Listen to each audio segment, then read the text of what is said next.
Tonight on Total Control Headline News: how does $1 trillion tech giant, a homeless man living in the woods, a baby-faced police cadet, and a magic cabin foretell America's financial solvency? That's what we'll be dealing with tonight on Total Control Headline News Financial Report.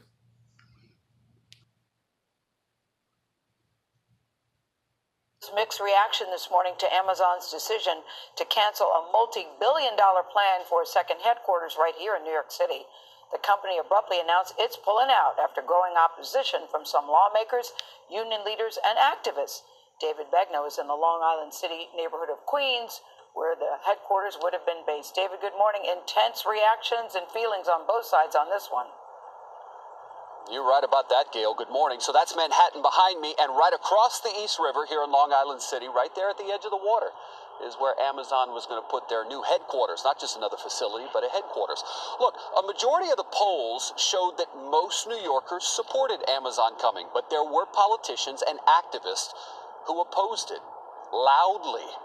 And at the end of the day, they won. Amazon walked away from the deal. So Amazon, excuse me, cut my light on here. There we go. So Amazon purports that they would have brought in about 25,000 jobs to that economy. Why in the world would anybody want to protest that? Why would anybody want to stop that? There are indeed reasons. It is no secret that what is happening on the West Coast in California, the housing crisis, the explosion in homelessness, it is directly linked to Silicon Valley. Don't believe me? Let's turn back to CBS and have a closer look. The population is growing for the first time since the end of the Great Recession in 2010. A one-night government census earlier this year counted nearly 554,000 homeless people, and that's up nearly 1% from 2016. This is what surging homelessness looks like in Silicon Valley. Take a look at this. People living in RVs parked along major streets. Maria Villarreal shows us how the high cost of housing is fueling the crisis. English professor Ellen James Penny is the kind of teacher whose job goes far beyond simple classroom instruction. And I love it, and I love my students. They drive me nuts, but I love them. So this is essay 1. But her campus at San Jose State University is located right in the middle of Silicon Valley, where tech giants like Google, Facebook, and Apple have helped drive housing prices to stratospheric highs. The housing takes up 3/4 of my monthly income. So to stay here and to teach, which is what I love, I have to live in the car. 3 nights a week, this is her routine. After her 4 classes end, James Penny, along with her husband and 2 dogs, sets up camp in a church parking lot near campus. Her 65-year-old husband, Jim, can't work because of a back injury, so when it comes time to grade papers, her office is this 2004 Volvo. There goes my light again. Keep forgetting the light. I really do wish to God you guys had the summation of all of the documentaries that I've been investigating as to what's going on in America with homelessness. Unfortunately, there's just simply not enough time to cover it all. Over in the West Coast, we see exactly how the tech giants, they came in, they set up shop, they started hiring these young white millennials of all races, if we're going to be fair here. The point is that you had people in their mid-20s getting hired in at $100, $120, some of them even $150,000 to start. Software engineers, rolling out of colleges. The problem, and I'm going to do the best I can to not pick on the Jewish real estate too much here, but I do call things like I see it. Our real estate moguls, they wanted a slice of that pie. I could so go off into a whole separate tangent about how America's economy went roaring off the rails when it started charging what it could rather than what the product is actually worth. in New York, there in Queens, New York, that is exactly what would have happened. My God. Just like how homelessness, it's true, it was already a severe problem on the West Coast before our tech giants showed up. But when they did, oh boy, did they swell the ranks of the homelessness by epic proportions. You just saw it for yourself. A college professor. While true, I do not take delight, and I'm not happy to see anybody fall into dire straits. If there's anything I can say about so many of these stories, we are learning that homelessness, the totality of it, the conundrum of it, it is definitely coming out of the shadows, coming out of the closet.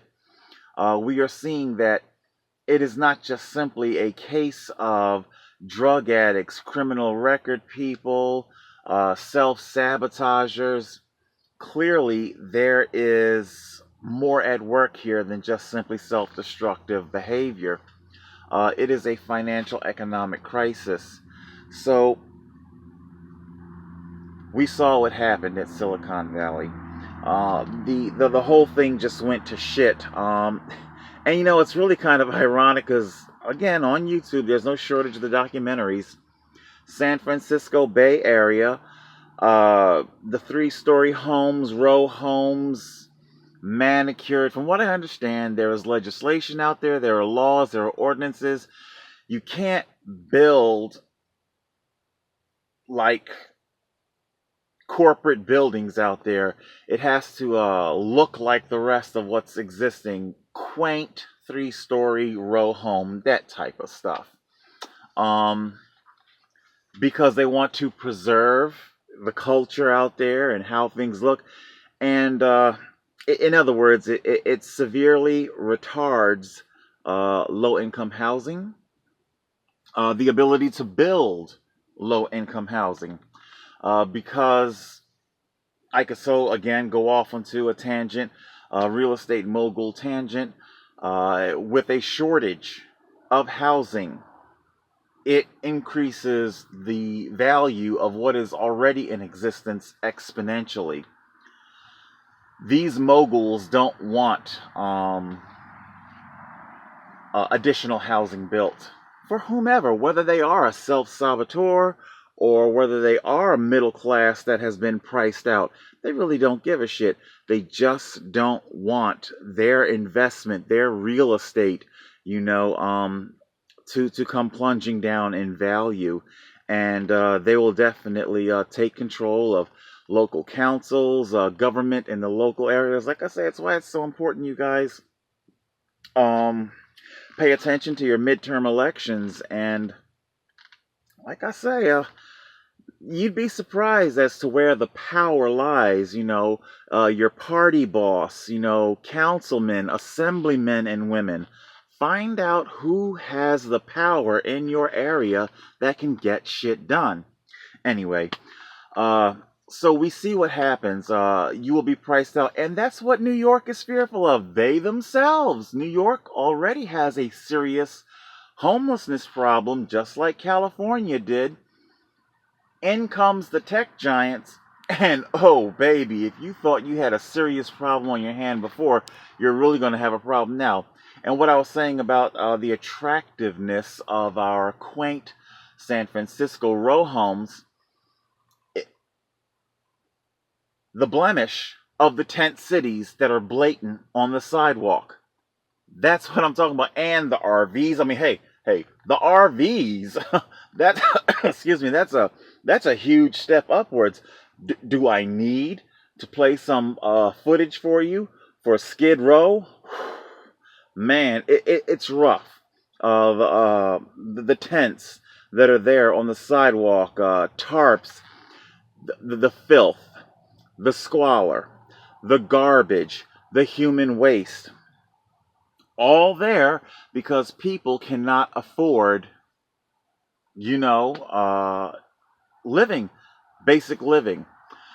And of course, like I said, I don't want to put halos over heads or horns on heads.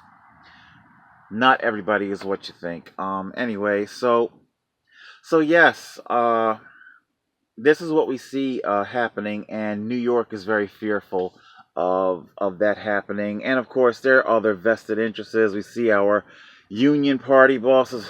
Yeah, I think Amazon. See, I don't want to get off into the whole thing here. The East Coast is very soprano. Okay, unions are very soprano. Um, for them, it just wasn't worth the fight. Because after all, they understand that when they get there, the homelessness is going to explode, and then it's just going to be an ongoing problem. Okay, let's see. Let's move on to our our young baby face police cadet. Let's have a look at him.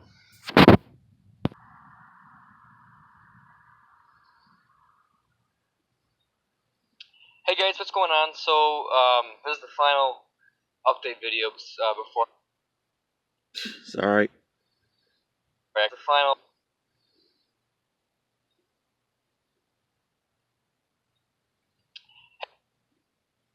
I know I'm terrible at this. Hey guys, what's going on? So, this is the final update video before I There we go. update video before I actually start uploading regularly. So, as for those who don't follow my social media, unfortunately, I had to buy a car. It was something I never really wanted to do, especially because I'm in Chicago. It's too expensive and it's stressful. But unfortunately, I did have to buy one. So I ended up getting a 2016 Kia Optima. So the thing is, my channel will revolve both around cycling and bad drivers that I catch from my dash cam as well. And I'm using, at least for now, until I go get a dash cam or something, I'm going to be using my GoPro that I put on my helmet. So That's Chicago Biker POV, or at least that's what he used to be called. He changed his channel to Bad Drivers of Chicago. Everybody that I'm using, I'll link their stuff down below.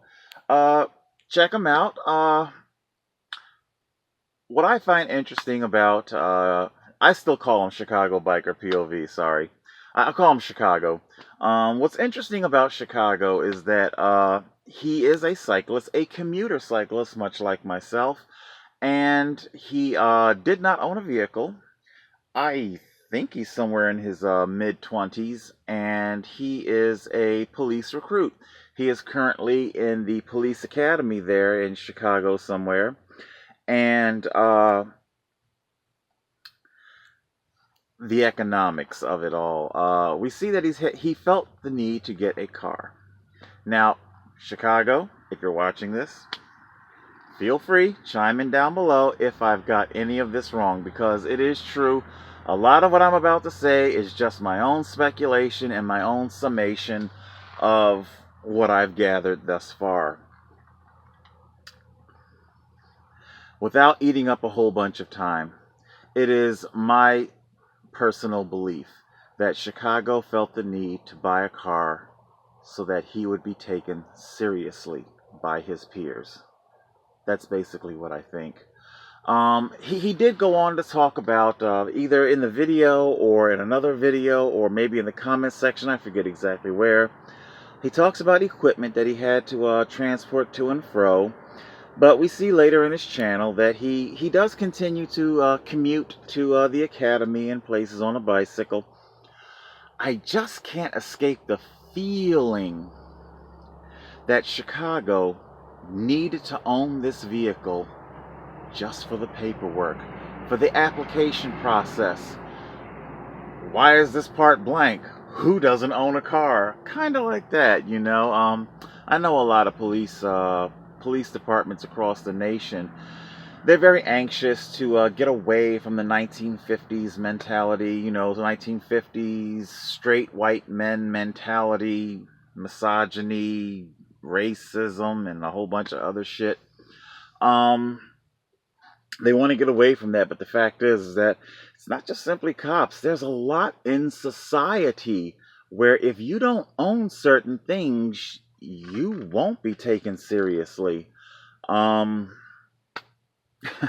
we saw in our movie Pursuit of Happiness, Chris Gardner, he went to great lengths to hide the fact that he didn't own a vehicle, and it caused additional calamity in his life. But anyway, yeah, so it is my belief, my speculation, that Chicago here, he wanted that vehicle more so for the paperwork so that he would not be perceived in any other way. And of course, it's completely ridiculous. This is where we're definitely segueing into our new millennial economics. Suburban living is indeed on the extinction list. The campuses, these tech giant campuses, um, the reason why the real estate around them is so valuable is because the engineers earn so much money and they want to live close to their jobs. Um, no more is the out in the suburbs taking a train to work and stuff like that. That is suburbs. Those types of homes. Those types of homes are incredibly expensive. Um,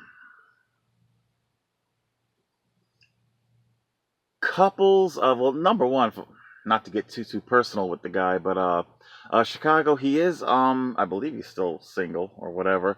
But the point that I'm trying to make here is that had he been alive in the 50s, by his age he is now, he would definitely be expected to be married and the wife have a child or two.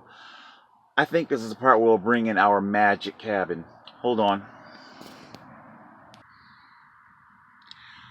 It's a screenshot from Bewitch, Season 2, Episode 16. It's called The Magic Cabin. Basically what happens in it, excuse me, there you go. Basically what happens in it is this young, white, married couple, they don't even have children yet, they're looking to buy a cabin in the woods. Why? They understood. You have to watch the episode. It's not on YouTube. Sony Pictures put the kibosh on it. Anyway,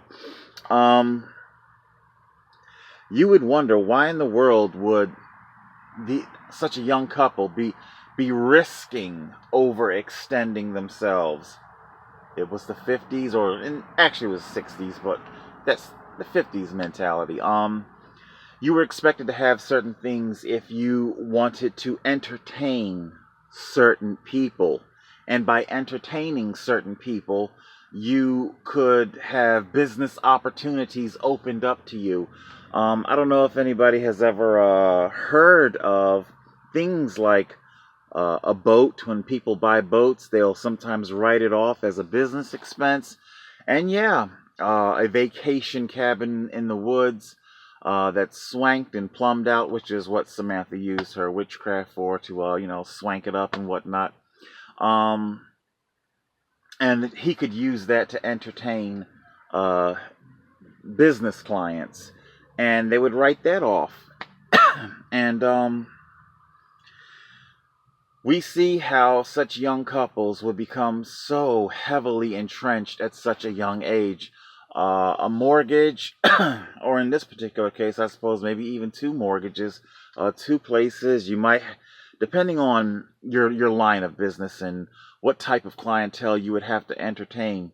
Do you need to have something like a 25-foot boat, or to be a member of the club? Darren, he attended a club where that required money, and all of these things that you were entrenched in. But of course, job security was a whole different thing back then. Today's economy, our millennials like Chicago. They are regardless of where he is in his politics. I think everybody can agree that the economy has become incredibly mercurial. This economy, this unpredictable economy, nobody wants to take on these vestiges of middle class, upper middle class status.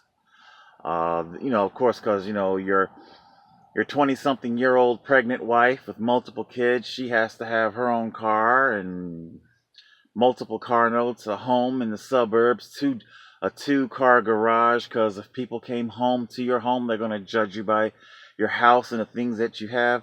And of course, millennials like Chicago, we are seeing how they're starting to live. Tiny homes, shipping containers in cities. That's on YouTube as well.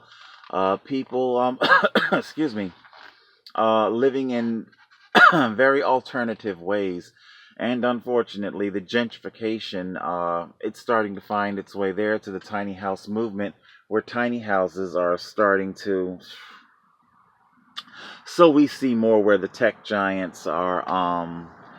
They are indeed a cancer that tends to metastasize, and it happens rather quickly.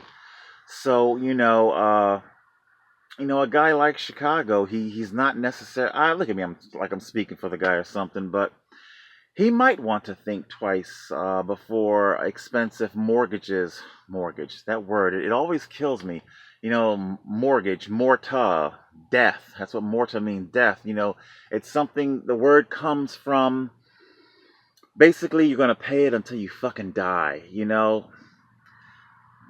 I could so segue.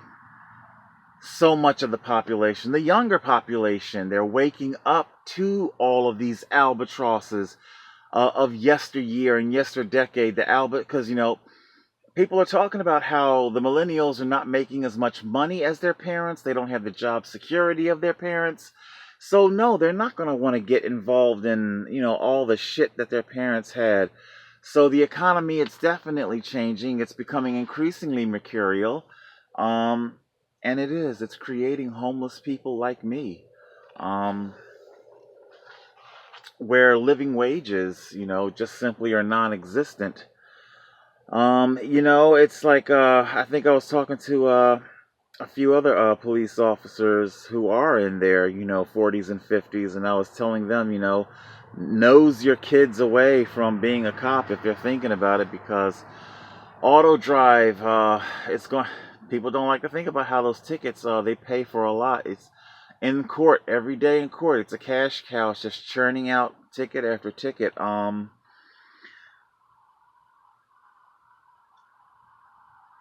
you been paying attention to Big Auto?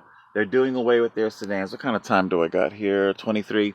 Big Auto's doing away with its sedans. It's been this crazy ass Big Auto whiplash that's been going on. Late 90s, early 2000s, everything was big everything. Yukon, Excursion, Navigator, just big, big, big, big, big fucking everything. And then all of a sudden, of course, 08, 09, crash, people couldn't afford this shit. Gasoline, way too fucking expensive. Then everybody went micro, small cars, hybrid cars. That's where our electric vehicles started gaining a lot of traction. Hybrid vehicles.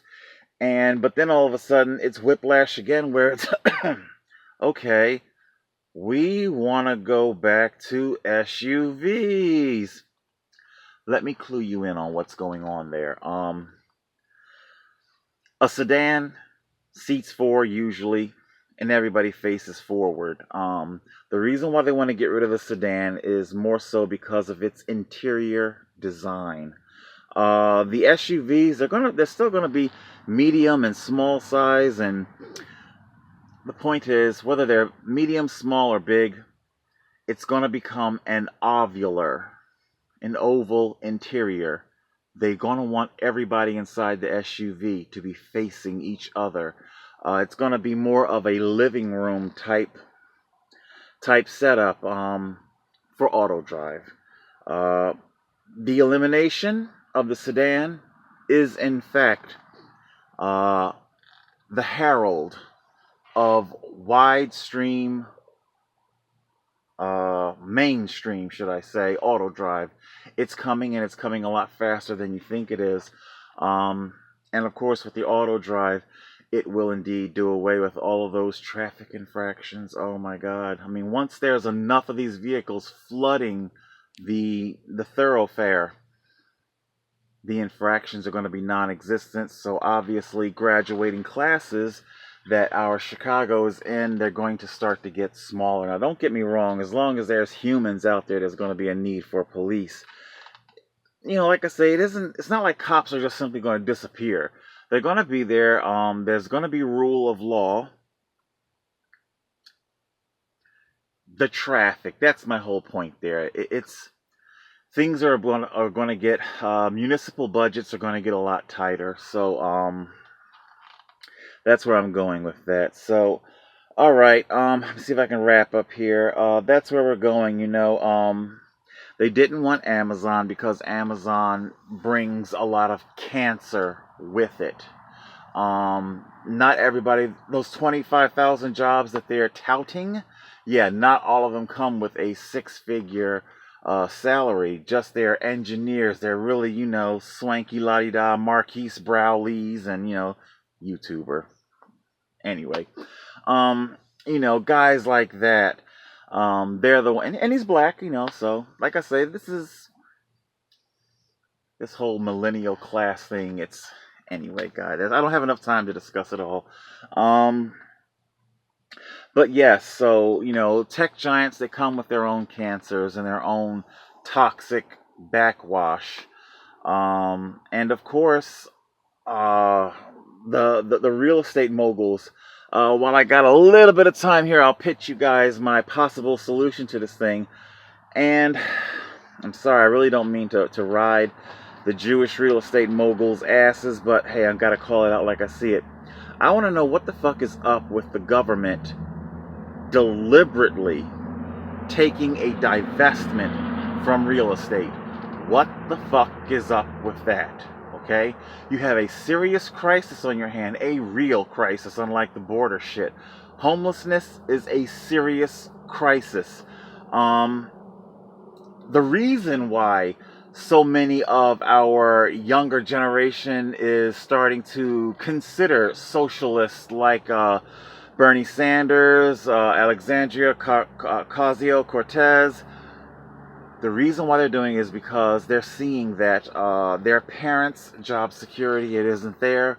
And kind of like the opioid crisis, how once it began to impact a certain demographic, white, once it began to largely impact a certain demographic, then the decriminalization and, education, funding, billions of dollars, rehab, swanky rehabs, all owned by Jews. Once we see that happening, so the same thing, is that what's happening with our economy? Is this why America is suddenly starting to view socialism as maybe not the un-American thing that we've been led to believe? People are starting to consider shit. They're starting to consider alternative ways of living, alternative politics, alternative economic policies. So, this is what's happening. The real estate thing, check my time here, 20, okay, the government needs to get involved. The government needs to create campuses. The government needs to create campuses where perhaps the tech giants' employees can live, okay, where the government might want to consider selling these campuses to the real estate moguls, okay, and then therefore these real estate moguls, they don't have to evict their lower income people. They can stay where they're at, and they can charge the crazy ass rent to the Silicon Valley employees.